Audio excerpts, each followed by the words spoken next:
Even though I, 23 female, am American, my parents are immigrants and therefore I have a different cultural upbringing than most. One thing that was hammered into my head from a young age was to always bring a small gift when visiting anyone's house.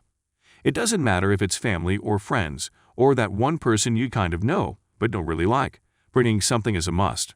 My BF, 28 male, and I have been dating for almost 4 years now, and since we both work from home he suggested we make dinner with his parents a weekly thing, since we haven't been able to see each other much for obvious reasons. I love his parents, so obviously I agreed. Every week I made sure to bring something small to show my appreciation for them cooking for us, always using my own money. A small bottle of wine, their favorite dessert, some flowers, etc. And they always thank me for it. This has been going on for a few months and absolutely didn't notice anything out of the ordinary until yesterday when my BF and I were preparing to head over. I'd gotten a cute vase of daffodils since luckily I'd found some in bloom and my BF's mom really loves them, but my BF suddenly got really mad and asked why I kept bringing stuff over every week like his parents were a charity case. Honestly, I got super confused and asked him what the problem was and that I've always done this with everyone including his friends since we met. That it was a cultural thing, but then he got even madder and told me to stop imposing my culture on everyone, and it's weird since I'm white. At that point I didn't feel like going anywhere with him and just gave him the flowers and went for a walk while he drove over to dinner by himself. After he came home he still had the flowers which he gave to me and told me he was sorry, but his parents really were super annoyed with me constantly bringing stuff over like they can't take care of themselves. And later I got a text from his dad asking me to not come over for dinner anymore. Now my BF's giving me the cold shoulder unless I give his parents a huge apology, but I really, truly don't feel like I'm in the wrong for trying to be nice to them. Am I the booty hole? Quick edit. I didn't realize you could edit posts directly, but I'm in a hurry to convince him to let me go over to his parents' house. Update from the post. After my last update I told my BF I was sick and tired of him dancing around the issue with his parents and I was going to go over to their house whether he liked it or not.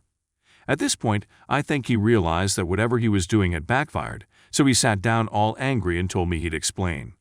I sat and he told me that he'd done something very spur of the moment, and that he'd texted me from his dad's phone then blocked the number but begged me to listen. That he just needed to get his parents off me for a while and to not leave. Apparently his parents had started hinting at him about marriage since my BF and I talked a lot about it. I fully expected to marry him as I said in another comment, and was honestly expecting a proposal in late spring since that's when we met. 4 years dating didn't bother me, but I was getting excited to settle down. However, my BF apparently realized that he absolutely didn't want to commit to anything and wanted to experiment and have fun since I wasn't being fun anymore.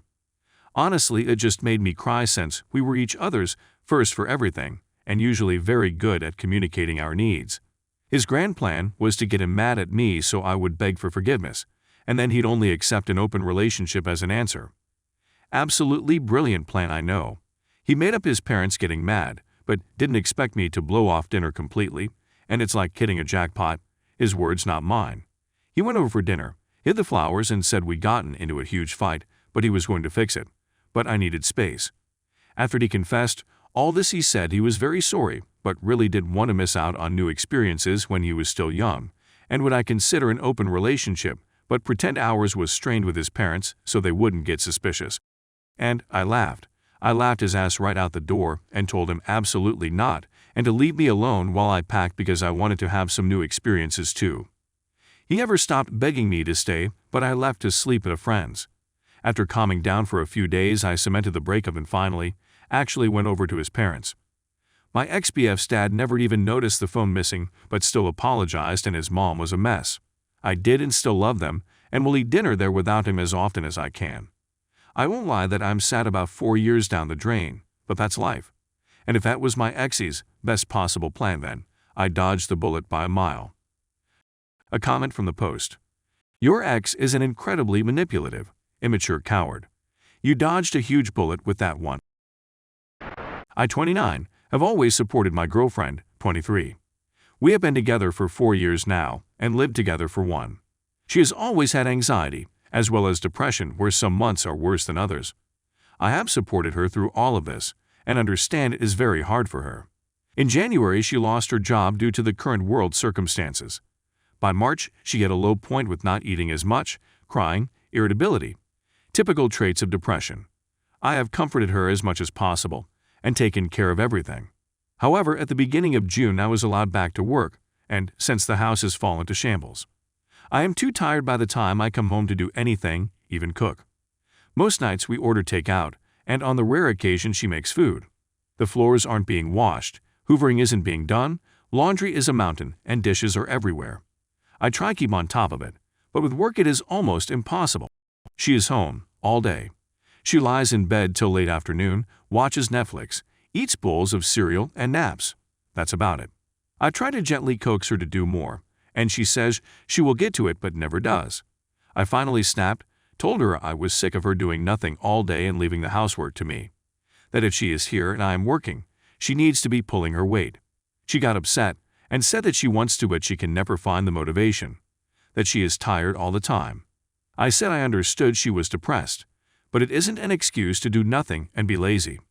No one likes housework, but I won't take any more excuses about it. She needs to start doing it or leave. Next day, I come home to a clean house and a note from her saying she was sorry and is going to stay with her mother. Her mom helped her clean before they left. I tried calling, but she wouldn't pick up. When I rang the house, her mother answered and had a lot to say. She was furious, telling me about how she is struggling and I'm making her worse, that I should be supporting her, not ignoring that she is in a bad place, and so on.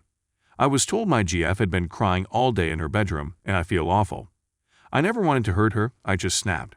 I tried to get her mother to give my GF the phone, but she wouldn't speak to me. It feels like a lose-lose situation. On one hand, I know depression results in lack of motivation and cleanliness, and on the other I can't stand to see our home in such chaos. I've never had depression, so I can't say for sure how bad it truly is. That's why I find it more difficult to 100% empathize. Am I the booty hole for telling her depression isn't an excuse? Extra info. She has a therapist and talks regularly with them. Her depression is worse since losing her job. Usually she is quite clean and tidy. We don't usually have this issue. She is looking for a job despite depression, etc. I have enough money to support us both in the meantime. A comment from the post. Nah, I feel for both you and her. It's not easy dealing with someone who has depression, just as it's not easy for that person to be dealing with the depression. It's not fair on you to bear that emotionally, and it's not fair to her to have someone pushing her. I think you both need to reevaluate and probably take a break or just break up. She doesn't seem okay to be in a relationship right now with what she's dealing with. Update. Ultimately, I realized that the majority of the blame was mine. I never ever should have called her lazy because that isn't what she is. I lashed out and I shouldn't have. She stayed at her mother's for a few days, and we eventually met up to talk. I told her how it just got too much for me, but it was no excuse for lashing out, and I apologized. She apologized also, not that she needed to, and we talked for a long while about how we can make our relationship work. I expressed my concerns over her therapist, who is very against anything other than talking therapy. She agreed that he didn't seem to really have her best interests at heart, and she is currently looking for someone new. For now, I suggested she stops looking for work. She got a lot of rejections and I could see it was upsetting her more. I just felt we should take a step back from that, and I want her to focus a little more on herself. She was unsure as she felt bad that I would be working for both of us, but I assured her it is fine. I make enough to support us both quite comfortably. I also suggested maybe she could volunteer at some point just to get her out and get some more stuff on her resume. I'm no therapist, so these were just suggestions, but it has seemed to have taken some of the pressure off her, which is all I wanted. We agreed that being in the apartment all day alone and in bed is not good for her. So we came up with a plan that she do an exercise video 3 times a week. It's only a 10-minute one, just so she is doing something. She has found she likes doing them. They make her feel a bit better after, and has started something called yin yoga now too. To help me, she has one chore a day to do. I don't care what it is. It could be dishes, or it could just be putting the laundry in the hamper. This rule has at least gotten her out of bed for part of the day, and she's found that once she starts, she sometimes ends up doing more than one thing. I make sure to show my appreciation for whatever she has done, no matter how small it was. We have set out that every Sunday we will have a deep cleaning day where we get everything done for the week. This has been surprisingly successful. We make it fun and just mess around while still getting things done. It makes the week a lot more manageable when we only have light chores to keep on top of. She is trying more, and I'm also working on being more supportive about her depression. I'm researching it more and learning ways I can help her because it is a part of her. We are both putting more effort in and communicating a lot better. I hope we keep making progress because I do love her very much and want us to work. A comment from the post. It's so nice when these things have a happy ending. Good job on working on your issues and communicating properly. Thank you guys for watching. Please leave a comment and subscribe because I will upload more this year, and I hope you can support me. See you on the next one.